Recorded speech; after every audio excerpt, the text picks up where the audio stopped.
two dudes with attitudes, let's go. It's the two dudes and our attitudes, ruthless, aggressively speaking, so let's do this. We're Ryan and Denton, they here to get your attention. The 5-star broadcast, shit, start to the ending. Whether it's the E or it's all E, the two dudes with the attitudes to bring the heat. Get the point, yeah, it's on, time to lock in. Listen to the podcast where they get it poppin'.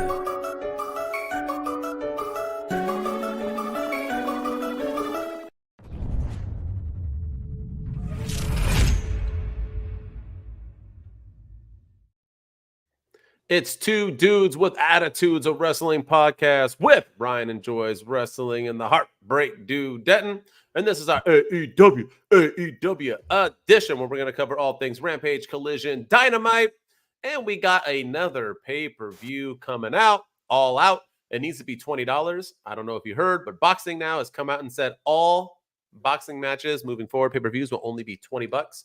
It's their way of stopping people from illegally streaming their pay-per-views. I think it's a genius move. You know, Dana White was anti that. He shut that shit down instantly. What's up, Robert Brown? But yeah, they straight shut it down. But I think it's smart. I think this is what AEW needs to do unless they sign that shit. I keep hearing every day from your boy John Sean John Ross, whatever his name is, who thinks he knows everything, who keeps saying a deal's in place. But I ain't never heard a deal in place. Yeah, I mean, can't keep hearing it unless there's that actual deal.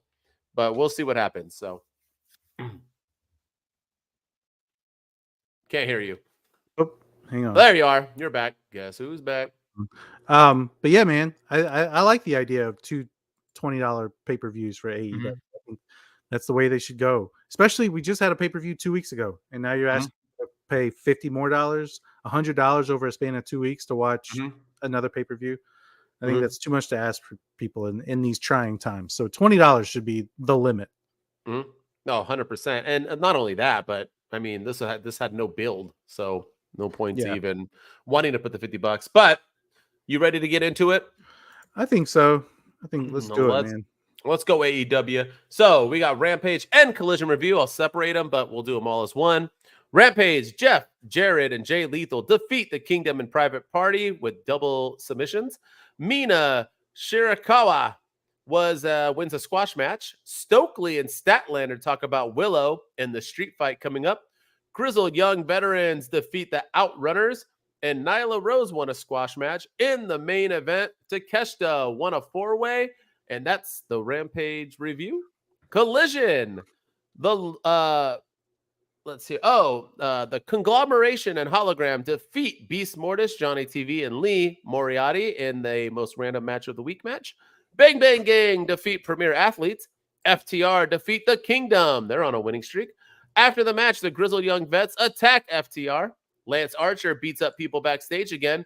Top Flight, Action Andretti, and Leo Rush, all dressed like pilots, defeat a bunch of random dudes. Serena Deeb offers friendship with Queen Amanada, who hasn't been around since I think I don't know when. She's been missing for a while. For the 4-way later on tonight, Kyle Fletcher defeats Ishii because Ishii just likes to lose on Collision. Bryan Danielson versus Jack Perry is official at All Out.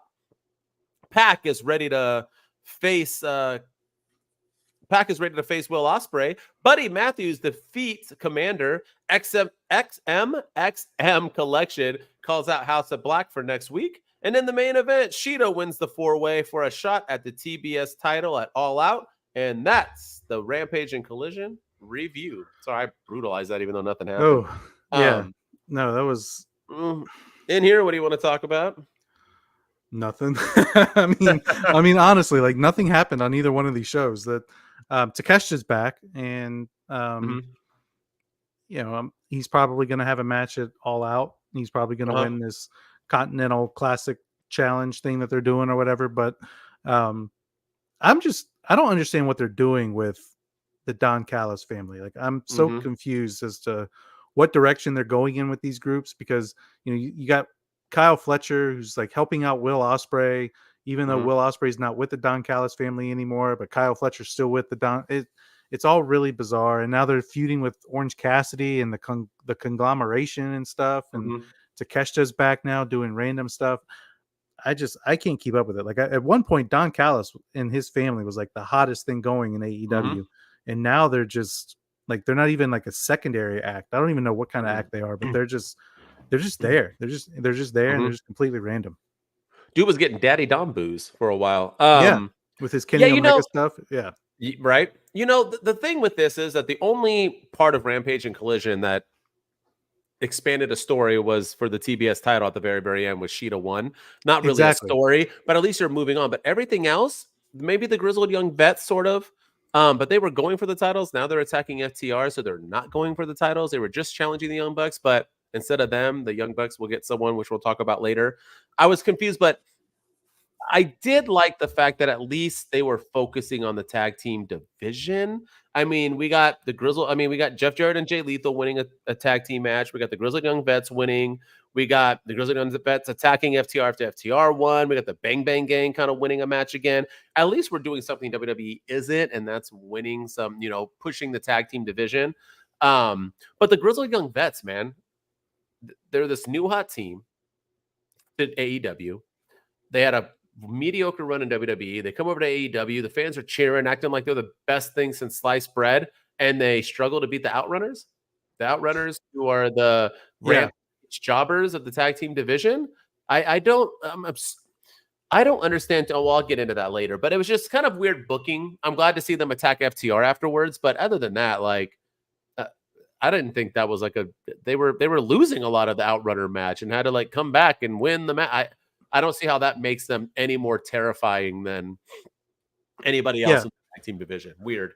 Yeah. And no, to your point, I like how they are building the tag division, because I think that's been AEW's weakest point lately. You have the Young Bucks, you have the Acclaimed, you have FTR, as we saw it All In. But now you have the MXM Collection challenging the House of Black. So it looks like House of Black's moving back into the tag division. MXM Collection. Now you have the Grizzled Young Vets. You have Top Flight doing their thing. You have the Undisputed Kingdom with, if they can never figure out how to win a match, they're still there. So yeah, I mean, I do like your point about the tag division being built, because they've done a great job with the women's division, which was their weakest point at some point last year, and now the tag division is kind of their weakest point, and I think they're doing a good job of building it back up. So kudos to them for doing that. But like you said, man, like this episode of Collision, I mean, look at these matches. You have this was the Collision after their biggest show of the year. So it's kind of like the SmackDown after WrestleMania. This is the Collision after All In. And then we have a pay-per-view the following week, and they do nothing really to build for it. But I mean, like you have the trios battle between the Shane Taylor Promotions and Lee Moriarty going up against Hologram and Kyle O'Reilly and Orange Cassidy. They're as of right now, none of them are on the All Out card. Then you have the Bang Bang Gang against the Premier Athletes. None of them are on the All Out card. None of them were at All In.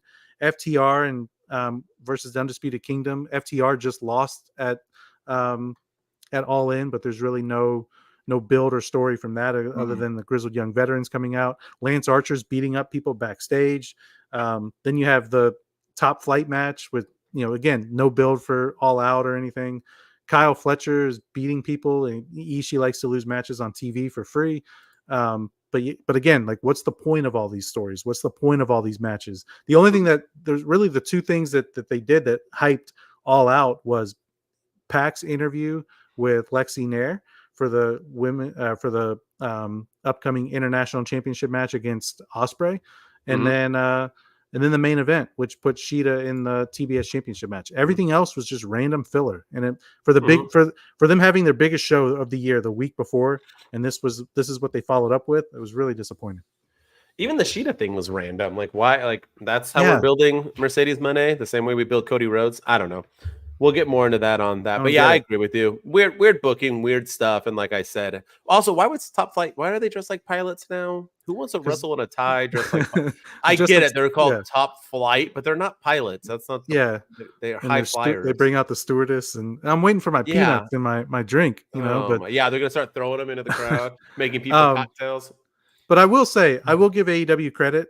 The video packages that they put together for all four women throughout the night with Queen Amanada, Serena Deeb, Shida, and Thunder Rosa, I thought those were well done, and it made me care about the main event just a little bit more. But I wish they would do that more often instead of just these random things. It made all the women feel important. Yeah. But once again, like I said, Queen Amanada hasn't been on screen since the Phantom Menace, so I don't know why they just randomly brought her up. And she was Keira Knightley / Natalie Portman. Yeah. Ooh, I would like to Keira. All right. You ready? Let's get into some Dynamite. I'm getting my juices running, bro. Don't tease me. All right. The show opens with Daniel Garcia. Oh, wait, he doesn't dance anymore. And MJF is in the crowd. MJF talks about Daniel's mama. Oh, no, he didn't. So Daniel goes after him and gets a glass cup broke over his head, which literally knocks him out because he's out for like a whole MJF promo. Then MJF eats his blood. Mark Briscoe tries to speak English. Okada defeats Kyle Fletcher to defend his title. Swerve Strickland signed a new contract with Tony Khan picture and everything. So he's able to buy a house now, I guess. And it's his childhood house. I'm sure nothing bad will happen with that. Becky Lynch. Swerve's house. Yeah. Swerve's house. Becky Lynch, Jamie Hayter, defeats Robin Renegade. Hook and Roderick Strong will run it back for the FTW title, but not in Milwaukee. Marina Shafir beats people up backstage while Moxley walks with her. Mox thinks Jack Perry is a sweet kid. He also wants to talk to Darby Allin. He leaves. The Learning Tree want Orange Cassidy to pay $7,000 for a jacket he ruined of Jericho's 4 years ago. Cassidy says if Brian Keith beats him, tell Chris Jericho he'll pay up. Jericho was right there. It was actually one of the funnier segments I've ever seen Orange Cassidy do. Mariah May is here. She defeats Nyla Rose in one of the most pointless matches I've ever seen to defend her title. Deonna Purrazzo says she'll continue to make more art. Where am I? I lost it. Deonna Purrazzo. Oh, hell yeah, that's right. Mercedes Moné out for another boring promo. Shida talks and Camilla's banned from their match. Jack Perry says Bryan Danielson wouldn't help him. In the main event, the BCC and Pac defeat Orange Cassidy, Will Ospreay, and Kyle O'Reilly. After the match, the Elite jumped Bryan Danielson, who was saved by the BCC, who then challenged the Young Bucks for the tag titles at All Out. Backstage, Pac lays out Ospreay. Contract signing between Swerve and Hangman Page turns into Hangman burning Swerve's childhood house. Burning down the house. As the crowd chants, "This is arson," to close the show, and that is the Dynamite review. By the way, was the house on fire the same crew that did the blowing up car on Raw a couple weeks ago? That was not a real fire, correct? Did you see it? It like blew up and like, and Hangman was just like still sitting there like no big deal. There's literally fire on top of me. That was all CGI, right?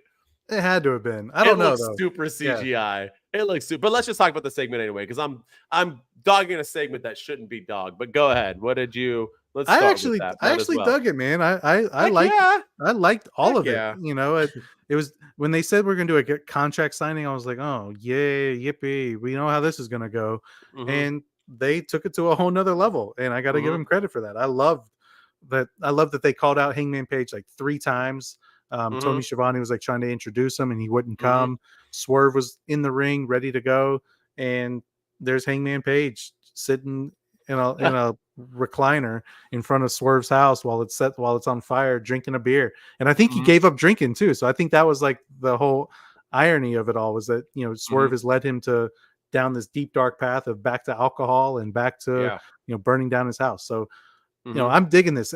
Everything Hangman Page has done over the last few months has been some of the best character work I've seen of anybody in AEW. And this is just takes it to a whole nother level. You know, he's been just unhinged, deranged characters set on revenge of, you know, Swerve Strickland did break into his house and threaten his child. And so he's just getting revenge. So technically he's the babyface here, but you know, the fans are going to boo him because he burned the man's house down. And, you know, it's fun stuff. I'm really digging this feud. This has been one of the best feuds that AEW's put together and probably ever. I think my thing is, I don't want to harp on them at all, because I'm going to say that AEW once again has great ideas, but the execution is poor. But here's the thing, right? This segment was fire. I didn't like the build of how he bought the house, but I'll bring that up later. But I did like the fact that he burned the house down, that the crowd chanted, "This is arson." I don't know whoever thought of that in the crowd, but whoever you are and you listen to this podcast, Major props to you. That's probably the greatest chant in the history of the world. But you're right. Why? Swerve Strickland went into his house and literally talked to his brand new baby, threw a shirt on it, probably suffocating it. And now he burns his house down. I was like, all right, eye for eye, bro. Like, what the heck? Like, Yeah. you literally, it was like watching the movie Fear. It's like, yeah, Mark Wahlberg's a bad guy, but the dad wrecked his house first. So he's coming back to get revenge. Like, you don't do bad things and expect to be the good guy. I was confused on that. Because who is the good guy and bad guy? And I'll get into that with a lot of this episode of who's a good guy, who's a bad guy. Because I really think AEW doesn't give two shits about baby faces and heels. No, but, not at all. Which is stupid because it's storytelling. But I did really like this. And this is 100% the only match I can give any shit about on All Out. And I think it should be the only match anybody should give a shit about in All Out. Unless you want to talk about the opening segment, we'll go from bottom to top. I should care about that, but let's hear it. Oh man, what? I didn't like the opening segment. I'm sorry. What are we doing with MJF? Like, what has happened to Maxwell Jacob Friedman? Because this man was once the best thing in AEW, and you could even make a case that he was one of the better heels in all of wrestling. He knew just what to say to get under your skin. He knew just what to say to get you to boo him, and he knew how to generate heat. And then he came back. He turned babyface for a minute. He came back. He was kind of the anti-hero, getting cheers, but didn't really care what the fans thought. He was that cool guy. Then he turns heel on Daniel Garcia. Then he became this MAGA all-American champ, like all-American person, and that gimmick is completely gone now. So he's back to being just the scumbag of MJF. But like now, just a week ago, he was doing, I'm gonna sleep with your wife jokes to Will Ospreay, and then this week he's doing mama jokes with Daniel Garcia, and it's just like you've said before that he's coming across as trying too hard, and he's trying to get heat, and he's trying to generate, trying to get crowd to boo him. And it's just not coming across naturally. And I feel like that really showed in this promo. I thought Daniel Garcia did a great job on the microphone. I thought he did probably some of the best mic work he's ever done. But MJF just, I don't know, just him. I just feel like he was trying too hard with like, your mama was the biggest slut in all of New York or something like that. And, everyone was sleeping with her and ha ha ha ha ha. And like, I don't know. I just didn't get it. I don't like it. He's just coming across. Maybe he's always been this way, and I'm just now noticing it. But he just came across as trying too hard, and I really don't care about this match at all. And I feel like I should because I like Daniel Garcia. You know what MJF isn't coming off as? Somebody who knows how to cut good promos. It's the same shit every week. I'm going to try to think of whatever the stupidest shit I can say, and I'm going to say it. Your mom's a whore. Like, is Daniel Garcia's mom known as a whore? Because if not, why'd you bring that up? I don't understand. Is she? And she used to be a stripper? She used to be a prostitute? If who not, cares? I do agree. It's not the 90s anymore where it's like, your mother is so fat, she jumped up in the air and got stuck. Oh, yeah? Well, your mom is so fat, I tried driving my car around her and ran out of gas. Like, we don't need... like all these all these stupid mama jokes in professional wrestling. We don't. No. Oh, no, the first time I'm going to lay on her back. Like, what are we doing? And not only that, but that was after Daniel Garcia cut his best promo ever in AEW. And then what does he do? He runs up there to go get some action and just gets hit in the head with a glass cup. And then it's like, he takes out all the security guards. Out. He's legitimately out. He like, MJF's like, hey, is it okay if I talk, buddy? And Daniel Garcia literally just laid there. So much so that Taz was like, oh, I think he's like out. Huh. He can't feel his fingers. Can't feel his face. And so then MJF starts eating out his blood. I don't know. It was all that's not his character. That's the thing. It's so stupid. Yeah. Like I could see like Jon Moxley doing that. I could see Malachi Black doing that because of like how dark and sadistic they can be. And Jon Moxley like stabs people in the eyes with screwdrivers and shit. So I can see him doing that. Not MJF. Like I don't get it, man. I really don't.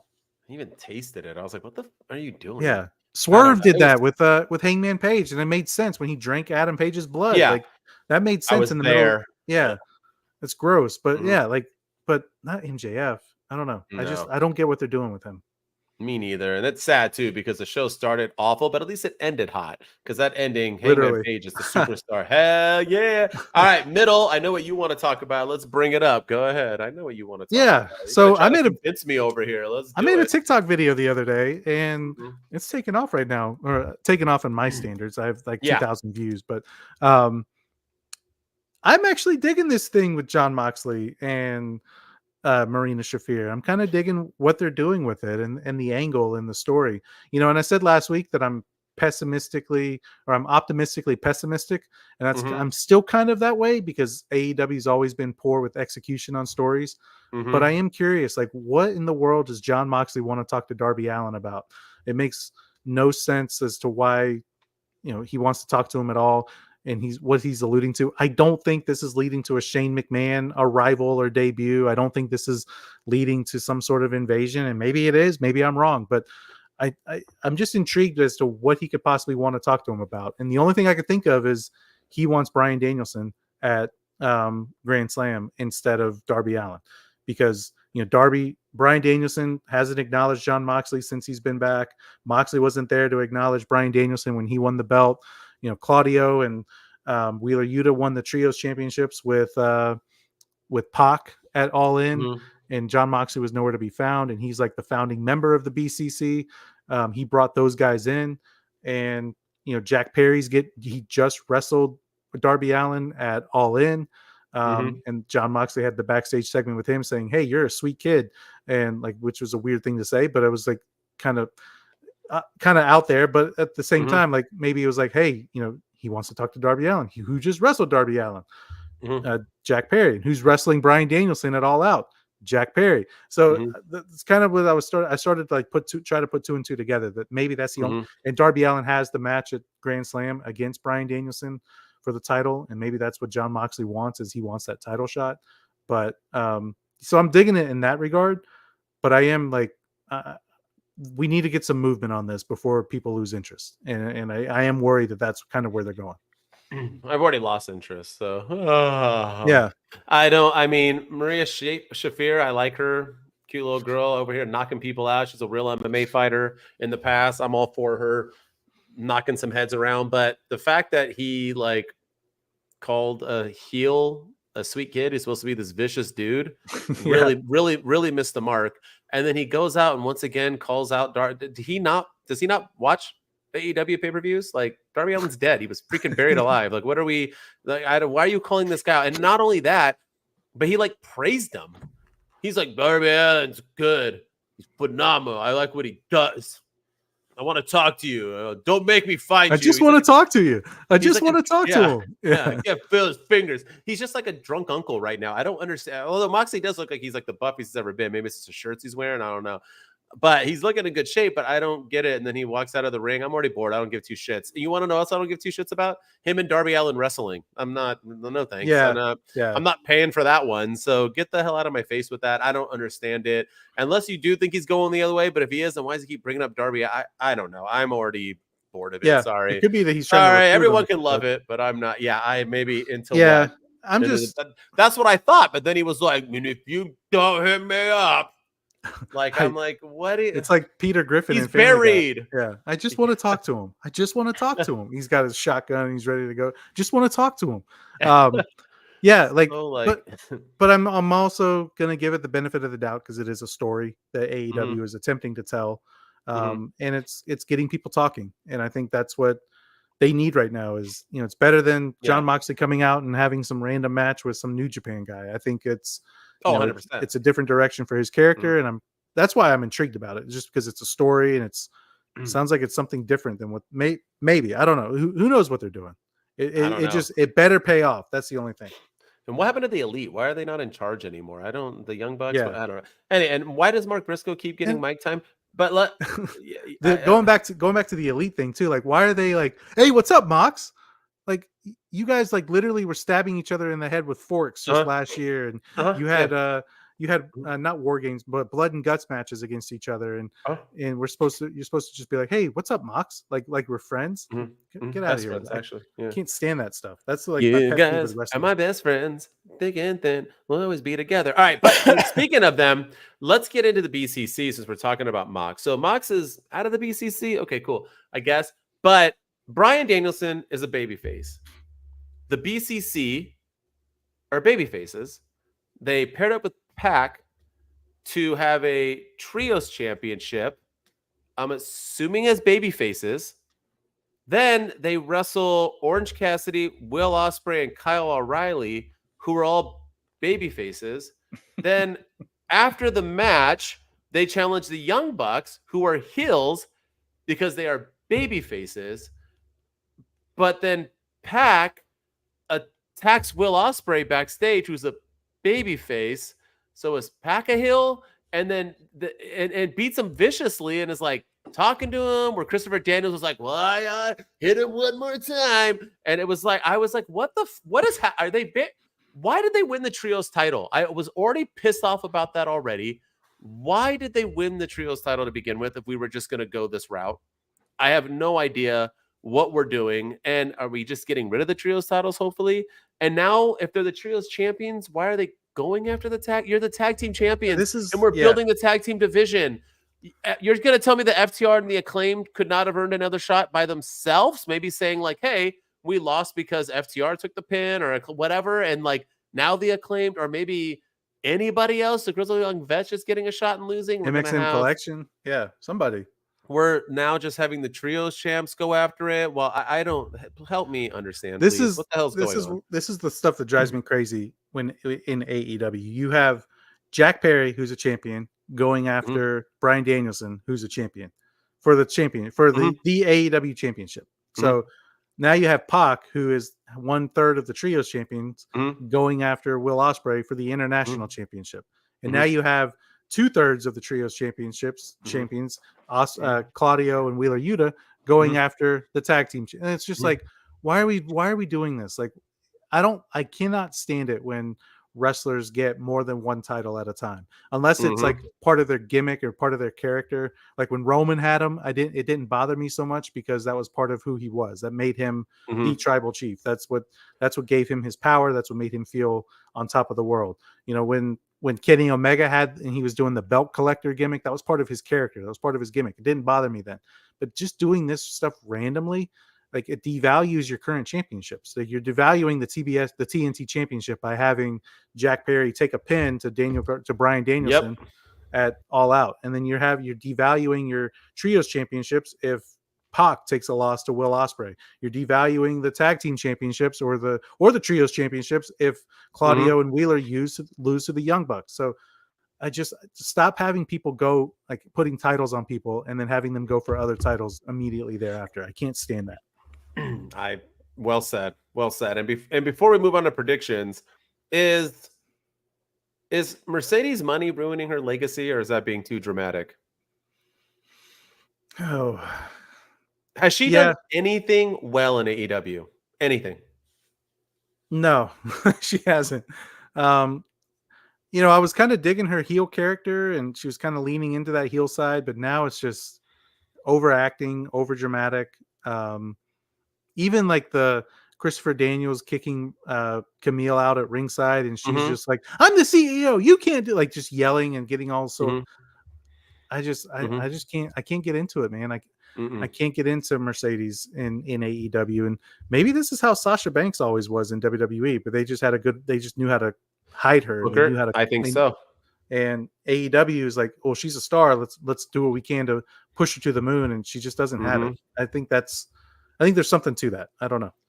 Told you there's a reason why out of all those big girls that she was a part of, the four of them, that she was the one that never had long title reigns and this and that. I'm telling you. And it seems like, remember she made that comment about like, well, I'll go back to WWE when she signed AEW.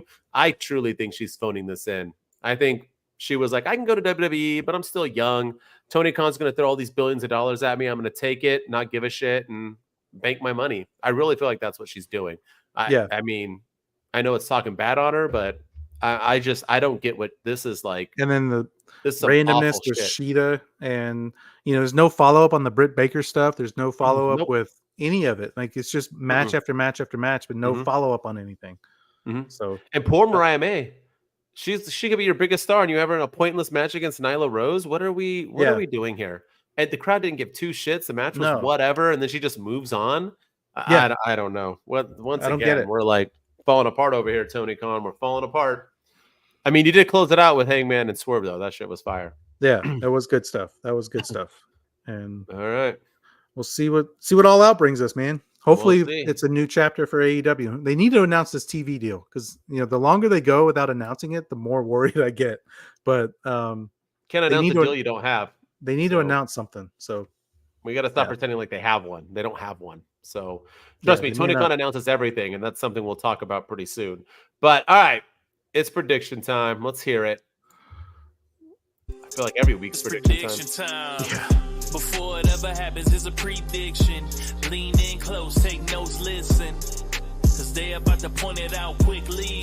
All the things that you didn't see is getting called like plays at the line of scrimmage. You can take it to the bank, the dudes ain't tripping. They've been seeing what's coming for a good minute. It's prediction time. Yeah, let's get it. Get it. Man, you look at this cover for those of you who can see it. But man, this looks like a jam-packed damn show. But I don't know. Going through it, I'm like, I don't want to say predictability ruins things because it shouldn't. But like, predictability in the sense that I don't give two shits about any of this. Some of these matches aren't even fully announced yet. All right. Yeah. You ready? Let's do the order that I think it will happen in. So we'll start with Will Ospreay versus Pac for the International American title. Who you got? Will Ospreay. They didn't take the belt off of MJF. They didn't put the belt on Ospreay. Just have MJF take it off of him 2 weeks later. It is AEW, so nothing surprises him to win it back 2 weeks later. Yeah, just for Pac. Yeah, just for Ospreay to win it back 2 weeks later. Just for Pac to win it 2 weeks later. 2 weeks later. Yeah. But no, I think Ospreay's going to win it. I think he's going to have a long championship reign with this title. I don't think anybody's beating him coming up. I don't think anybody is going to take this belt off of him for the foreseeable future. Will it be longer than Orange Cassidy's? Yes. Same title? All right. Yeah, I think so. No chance Pac wins this match. I mean, Will Ospreay's the future, and Pac destroyed him. So let's move on. Young Bucks versus the BCC for whatever reason for the tag team titles. That's Wheeler Yuta. As you can tell, they have titles themselves. And Mr. Claudio. Who do you got? I'm going to go the Young Bucks. I don't think you can't put the tag team titles and the trios titles on a tag team. You can't. I'm sorry. It's just against the rules. And the Young Bucks, as much as they haven't defended their championships and they just haven't really been around or done anything lately, they need to drop it to somebody like MXM Collection or the Grizzled Young Veterans or an up-and-coming tag team in the AEW ranks. Not so much an up-and-coming tag team, but just a new tag team to kind of give it some fresh eyes. And they're building that tag division. So it's not – let the BCC move into the trios division and let the Young Bucks continue to be the champions of the tags. Yeah, Tony Khan woke up and was like, we only have like 6 matches at our pay-per-view. That's not what we do here. Let's just add some matches. So, yeah, I got the Young Bucks winning easily.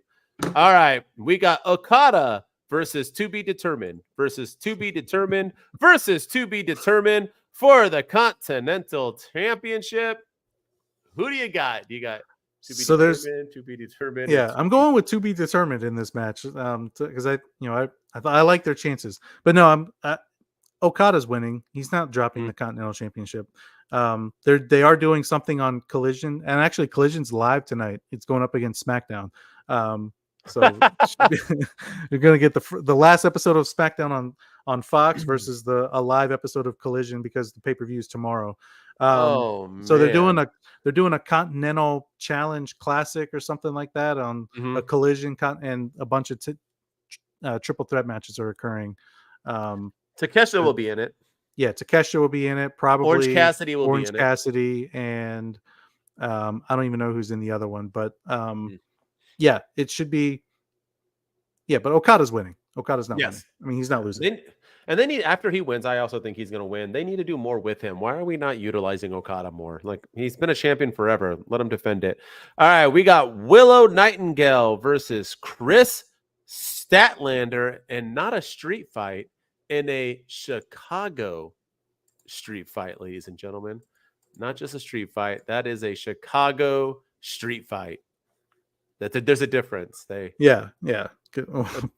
A more deep dish pizza in that fight. Yeah, apparently, you can't go to Chicago these days because it's like the dangerous city. So watch out. Like Detroit, homie. Yeah. What up? I'm going Willow Nightingale. I think Willow Nightingale is going to pull this out. Chris Statlander, I think she got the win the last time they wrestled. So it's only time for Willow Nightingale. Feels like forever ago that these girls went at it, but yeah, I think Willow Nightingale is going to pull this out, and I think there'll be a rubber match or one more match between these girls, probably at Grand Slam, and then the rivalry will be done. You just built me up for that comment, but I'm going to save it. I'm not even going to respond to that. Yes, I think we have. I'm going to. I'll have a rubber match with these. So Willow Nightingale for sure is going to win this match. I love Chris Statlander. I love her vibe right now, but yeah, Willow's going to win. Chris got the last one, and we'll see if that rubber match does happen. All right, we got MJF versus Daniel Garcia in the Who Can Drink Whose Blood match. I don't even think there's any the only match ever on AEW pay-per-view without a stipulation, I'm pretty sure. Is it? Yeah. We might want to check that. First ever just singles match. Maybe. Not a triple threat, not a tag team, not a trio, no title, just I've never seen a match without something on it. Who do you got? I'm going MJF. I don't think they're going to have him lose back-to-back pay-per-views, especially when he just lost because of Daniel Garcia at All In. I think he's going to cheat the win, of course, but he's going to beat Daniel Garcia at All Out. Bro, you cannot have him have a glass broke over his head, have a dude talk about his mama being a hoe bag, the biggest hoe bag in New York, and then have him lose. Hell to the no. Daniel Garcia is winning. I'm going with Garcia. MJF is not. He's like Mercedes Moné. He's not here for a long time. He's here for a good time. He's just here to get paid. He don't give two shits. I got Daniel Garcia winning this match and not dancing. All right. Speaking of not giving a shit, we got Mercedes Moné versus Shida for the TBS title. Oh my gosh. How is Mercedes going to lose? Let me know. Oh, she's not. Mercedes winning, and I'm hoping that there's got to be some sort of surprise or something in store. I'm not saying it's Becky Lynch or anything, but there's got to be some sort of surprise to kind of lead to Mercedes' next feud or her next match. Some return of somebody or debut of somebody else, but I can't think of who it could be, and it's not going to be Becky Lynch. I already know that, but I'm trying to think of who it could be, and I think that's how Mercedes will win, and then somebody will come out afterwards and stare her down. All right, respect. Mercedes wins no matter what. I do like the surprise someone coming. It can't be Becky Lynch. Becky Lynch is already wrestling. I already told you she wrestled. Yeah, JD and Dynamite. Right. Yeah. So yeah, I wonder who it could be. I don't know. Whatever. I don't really care about Mercedes money. She wins. The end. Let's move on. I got Bryan Danielson in his first title defense versus the scapegoat, Jack Perry. Who wins? This is easy. It's Bryan Danielson. He's not dropping that belt anytime soon. It's not a matter of who wins, it's how he wins. But I think Bryan Danielson's going to pull it out, but I think Jack Perry's going to pull some heel shenanigans and stuff throughout the match. And maybe somebody like Kenny Omega comes back. That's because they alluded to something on Dynamite when the Young Bucks said they wanted the world title to be back with the Elite. When it was last time it was there, it was when Kenny Omega was there. So I was kind of made me question, like, is that like a hint at Kenny Omega coming out and costing Jack Perry? Because the last time we saw Kenny Omega, he was getting attacked on the stretcher by Jack Perry and the Bucks. So maybe not. I don't know. But either way, Bryan Danielson's winning. Yeah, Bryan Danielson wins the end, and Jack Perry loses momentum. Sounds like great booking, Tony Khan. Yeah. All right. In Chicago, of all places, too. He's going to be the biggest heel with CM Punk. Yeah. Uh-huh. Yeah. You're going to have him lose. Makes no sense. No sense. All right, last match of the night, the main event, in my opinion, Swerve Strickland versus Hangman Adam Page in a steel cage match. What the hell kind of picture is that of Adam Page? It's like giving me nightmares. Who do you think wins? This is probably the hardest match to predict, in my opinion. Yeah. I'm going to go Adam Page. I feel like this is all leading to him getting this win over Swerve. And maybe because the last time they wrestled, it was a triple threat against Samoa Joe that Swerve or Hangman took the pin, or Swerve took the pin, I think, and Hangman didn't get pinned, and he was pissed off about that.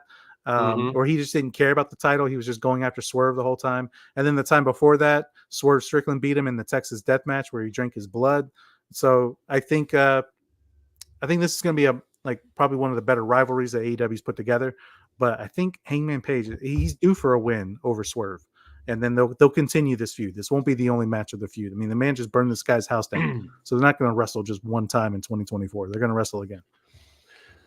I think Hangman Page should win, and that's the only answer. But I think Swerve Strickland is going to win. You're not going to burn a man's childhood house down and then beat him in a match. I don't see it happening. Swerve Strickland wins to close out the All Out crowd. Happy he's the babyface, right? And so, supposedly, yeah. It's me. I don't know. I could see this match not closing the show. It should close the show. It's been the best thing that they've done, but I could see it closing with Bryan Danielson, just so the crowd does go home happy. In a match that everybody knows the answer to. Like, it ain't like anybody's going to be shocked or surprised. Yeah. All right, that's it. That's our All Out predictions. I think we're going to be pretty good. I think this is a pretty easily predicted card, but we'll see. We disagreed on 2, so we'll see how we do.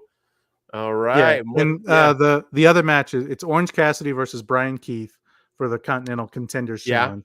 Lance Archer versus ROH World Champion Mark Briscoe, and Takeshita versus the Beast. So Briscoe will be in it. All right. Briscoe, Orange Cassidy, and Takeshita. Yeah, I still go with Okada. Or Sheezy. All right, let's get into our weekly segment. And this week is for AEW, where we do our least valuable dude or dudette and our most valuable dude or dudette. As always, we're going to start with our boy Ryan. Let's go with the least valuable dude or dudette first. Who you got? This one was easier than I thought it was going to be. And it's somebody who wasn't even on any of the shows. Ricochet. Ricochet is my least valuable dude. I know what you're thinking. I forgot about Ricochet. Yeah, exactly. Oh my gosh. You're probably thinking he wasn't even on any of the shows. How can he be the least valuable? He didn't win, he didn't lose. But the fact that he came, that's exactly why he's the LVD. I forgot. He came over at All In just last week, and to kind of a lackluster debut in the Battle Royal. And then he was on the episode of Dynamite after that against Kyle Fletcher. And then he hasn't done anything since. He wasn't on Rampage, wasn't on Collision, was not on Dynamite this week. So yeah, I mean, for the guy that came in with all this fanfare and buzz and everything, he's not having a match at All Out. He didn't really do anything on TV. Haven't really seen him. Talk about killing momentum. I feel like his momentum's already gone. What little momentum he had. And I'm going to say Ricochet is the LVD of this week. That's fantastic. I forgot about him altogether. And I told you, I don't care who he is. I don't care who comes over. That's how Tony Khan treats you. He'll bring you in and then make you disappear. You're just going to be an afterthought instantly. It's so funny. My least valuable dude also wasn't on TV at all this week.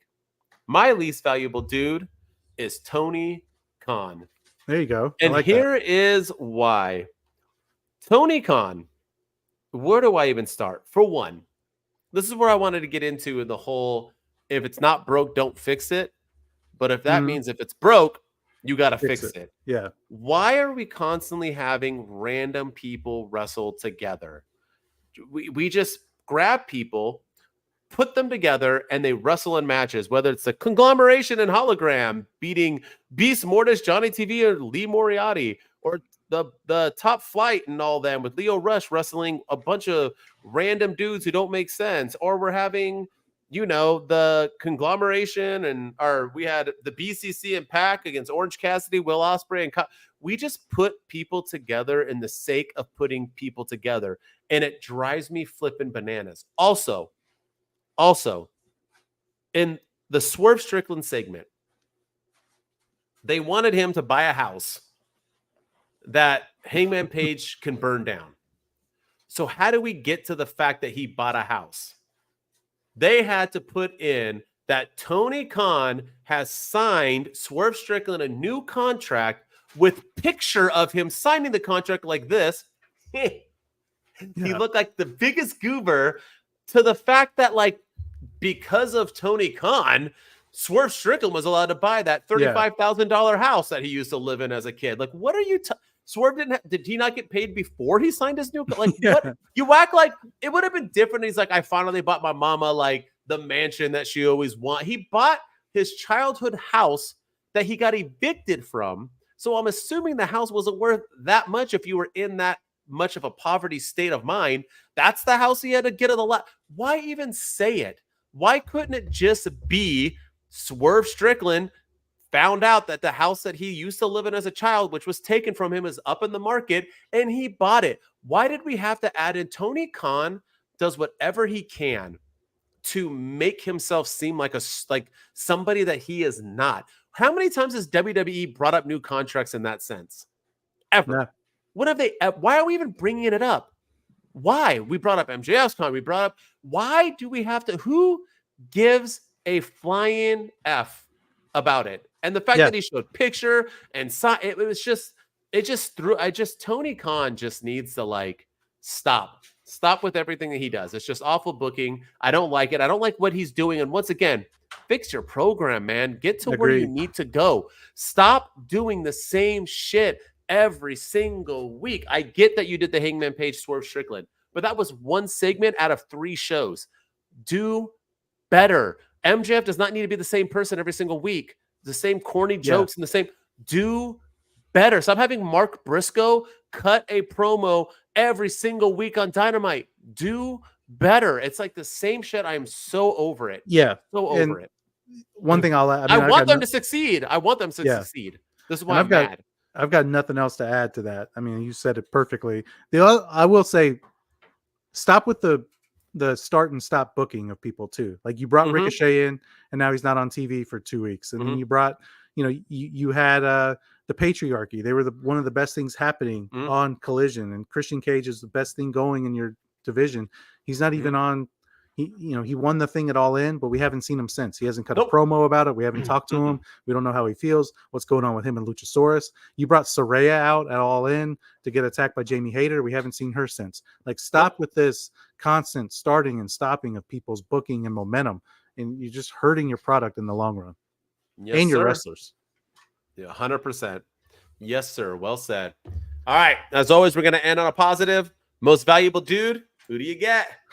I don't know how else we can give it to anybody but Hangman Adam Page. I mean, like the way I look at MVD, it's like, he didn't even wrestle, but he had the biggest impact the entire week on AEW television. It's the thing everyone's talking about right now is Hangman Page. That picture that's going around the internet of him just sitting in front of the fire with the beer and everything. It's a cool picture. It's a well done picture. It was shot well. So, I mean, the fact that he burned this guy's house down is just sitting there, just watching it all happen. And he's sadistic and he's deranged, and it's some of the best character work I've seen in AEW. And I give Adam Page a lot of credit, because I know he took a lot of heat with the CM Punk stuff. And he went into business for himself, and he's an empty-headed dumb fuck and all that. But now he's being so insulted. Yeah. And even the fans started turning on him, and he didn't want to take advice from some of the up and coming veterans and all this. And now look at him. He's like the best thing going on AEW television. He's just completely changed his character, and I'm digging it, man. And this is long-term storytelling. This isn't just something that happened on a random episode of Dynamite. Like, all of a sudden he snapped. This has been happening since March. They've been kind of telling this side of Adam Page where he's just going to snap and lose it since March. And here we are getting it in September, and it's fantastic. Fully agree. Everything you said. Bravo. Exactly. And Swerve's also the other best thing going on, and they're wrestling each other. It's good shit. I think the best part about him burning his house down was the fact that he had already been there by the time they cut the promo of Swerve being happy. That means that dude did research. He like found out that earlier in the week, Swerve bought a childhood house, Googled that address, found it, went there, and waited for the perfect timing to light that bitch on fire. So well done. I loved it. And this is what Tony Khan needs to do. What I'm saying, it's broke. You got to fix it. It's broke. Fix it. You can do this more. You can do this with 3 different feuds going on at a time, and then have your random mumble jumble matches where you put everybody on TV. But like Tony Khan's so weird too, because it's like either put everybody on TV or don't put anybody on the TV. Yeah, it's weird. Beast Mortis wrestling, but not Ricochet. Why was Ricochet not being shined on Collision? But you have hologram on there again, and no one gives a shit about holograms. Stop with that. Ricochet is hologram without the mask. So just push Ricochet. What are you doing? It's so stupid. But anyway, back on Hangman Page. Well done. He has to be the most valuable dude on both ends. I'm not even going to try to pick anybody else. Dude was fire. Dude's amazing. Dude rocks that mustache like a man. I'm loving everything about it. The only match I care about on Saturday. And why is that on Saturday? Because of football? That's why. I wouldn't have been able to watch it because I'm watching my Rams beat the Lions. Lions ain't winning the Super Bowl, y'all. Get over it. You know what? Can I tell you something? Being a wrestling analysis, even though I'm not going to call us analysis because we're just podcasters, but I mean, we do the same work, right? We have to like think way more outside the box. I don't just go like, last season, Bryan Danielson was good. So this year, he's going to be the number 1 person to win everything. If you watch any ESPN, Fox, CB, I don't care what you watch. Everything is what people were doing at the end of that's everything. The Lions, Super Bowl, they're going to win it all because they went on a streak and it's hard to win in the NFL. They're winning. The end. How many times are teams good continuously? Yeah, it's hard. The Chiefs. Thank you. I mean, that's an exception. Thank you. But yet everybody, the Bears. Oh, they signed Caleb. He sucked his last year at USC, but that means nothing. Caleb Williams is going to bring the Bears to the playoffs just because he's on the team. He's going to bring them all the way there because he has good receivers. How many rookie quarterbacks have that much of an impact on it? I hate it. The easiest job in the world has to be an analysis of ESPN or CBS. They are all idiots. They don't even look. It's like when I look at my fantasy football rankings, like everyone who's on it was, they had a great year last year, so they're number 1 this year. Okay, that doesn't always Puka Nacua should suck this year. Do I think he's going to be good? Hell yeah, I hope so. But he should suck. You want to know why? Because look at history. Rookie seasons who blow up as wide receivers have the sophomore slump almost every single time. It's like it's so easy. We have to put way more thought into this than the Lions are winning the Super Bowl. How stupid are you? Jordan Love was being shat on all last year. The last 6 games of the year, he finally figured out how to play and they had a good run. Now he's the MVP this year. Make it make sense. I don't get it, man. It's a lot like wrestling. You're right. It's a lot like, I mean, to a degree, it's almost like wrestling, but, Cody Rhodes. I think it's hard. I think it's different. Yeah. Well, I guess, but Cody Rhodes was in the main event of WrestleMania, so he's got to win 3 straight Royal Rumbles. Like, does he? Yeah. I mean, no. There's some people out there that are very much like that. And it's just like, no, like, yeah. Yeah. That's why we're not getting the Cowboys winning everything. So that's why I mean, bringing it back to wrestling, that's why I don't know if this Joe Tessitore thing in WWE is going to work because, he's a sports guy and he's used to the sports analysis, and it's hard. It's hard to talk about wrestling every single week and figuring out the story, figuring out, all this stuff. It's a challenging job. So we'll see what happens. It's ESPN people. ESPN right now is literally just praising Angel Reese over Caitlin Clark. Okay. They're like the biggest perpetrators of this. I played basketball my whole life, but I'm no way in a shape going to say I'm an expert. But I have actually watched their games quite a few. There's no way you can watch these games and think Angel Reese is anywhere near a basketball player nor better than Caitlin Clark. It's just stupid. So the fact that you're saying that means that you should not have a job as an analysis. Exactly. I'm being dead serious. There's no way she can't dribble. She can't shoot. She can't play defense. She doesn't know how to do screens. All she knows how to do is beg for rebounds. And she sits under I don't know how she doesn't get through to the key constant unless they don't have it in the WNBA. She just sits under and gets rebounds. That's all she does. Yeah. Caitlin Clark has 8 turnovers a game. Yeah, she gets double teamed, triple teamed. She has the ball 95% of the time, and she's made everyone around her better. Their team is phenomenal now. Same exact team as last year. Add her, now they're winning. She's made everybody better because everyone goes at her. She passes the ball well and gets to the open people who score baskets now. This is like, that's not science, ladies and gentlemen. Yeah. That's just me watching the games. That's exactly how basketball works. That's what's happening. People are like, Angel Reese, best player, way better, rookie of the year. She gets a double-double. It's the Cody Rhodes, Roman Reigns thing. Like, Roman Reigns made SmackDown so much better. 100%. Roman Reigns made SmackDown great. He was like, his segments were the highest rated. They were the most watched. He elevated the Usos. He elevated Sami Zayn. He made SmackDown fantastic. And then here's Cody Rhodes, who's like, oh nope, he's so much better. He's a better guy. And now look at SmackDown. SmackDown's probably the worst show on TV during the week now, and Roman hasn't been there. So I mean, I think there's something to it. So 1 + 1 is 2, y'all. But anyway, that's right. my rant. I'm just saying, to be a sports analyst, man, that's what I should have done. You don't have to have anything. You just need to learn how to talk. There's some dude on Fox with like a big nose, long hair. I don't know what his name is. He's like the worst analysis I've ever heard in my entire. I forgot what his name is. Nick Wright. Also on my TikTok. Yeah. Is that who he's? Yeah, I don't. The guy's never played a sport in his life. I don't know how. I'm sorry if you never played a sport in your life. I mean, like AYSO. That dude didn't play anything. How are you able to talk about sports? I'm sorry. If you never played a sport in your life, you should not talk about it. You don't have to play basketball. You don't have to play football to talk, but you've at least had to understand what it's like to be in a sport competition in any shape or form. Yeah. If you haven't, get the hell off my screen. The end. The 100%. End. Yeah. All right. Let's end it on that note. But AEW, let's see what happens. We got All Out tomorrow. We'll see what we do. I don't think we're going to do a watch along, and then next week we should have a jam-packed show too, right? So we talk about the results of this on Dynamite. So next week we'll talk about all things All Out and Dynamite. We'll give our thumbs up and thumbs down.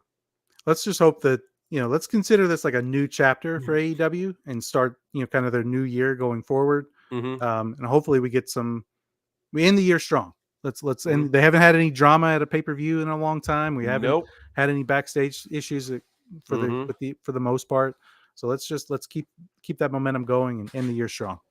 I agree. When's their contract up? How long do they have until they're? I have no clue. I might already be up, so I don't know. Yeah. I mean, Bryan Danielson's the champ without a contract. Why not? Right? Who knows? Anyway. All right. Well, as always, I'm the Heartbreak Dude Denton. If you want to hear me talk and rant, I'll even talk about basketball and other things if you'd like. At HBD Denton on all social medias, and with me, as always, is my brother from another mother. It's Ryan Enjoys Wrestling. Go hit me up on all the social platforms, especially on TikTok. I'm trying to grow over there. And go follow us on TikTok at 2 Dudes with Attitudes. Hit us up on X at 2 Dudes PC. Subscribe to our YouTube channel. We're at 1,255, I think, subscribers now. So let's keep that momentum going. We're back live every week. So we're going to be on Twitch more often than not. So go follow us there if you haven't done so already. And then if you're listening to us audio-wise, Apple and Spotify, we appreciate all the love and support. Go leave us a 5-star rating and review. Tell your friends about us because we want to get the word out about how great our show is because we think it's the best thing out there. But, we can't. There's only so much we can do. We need y'all to share the love and tell everyone about us. So that's how you get popular. Spread the word. 2 dudes with attitudes. Wolfpack. Let's go. It's the 2 dudes and our attitudes ruthless, aggressively speaking. So let's do this. We're Ryan and Denton, they here to get your attention. The 5-star broadcast shit, start to the ending. Whether it's the E or it's all E, the 2 dudes with the attitudes that bring the heat. Get the point, yeah, it's on, time to lock in. Listen to the podcast where they get it poppin'.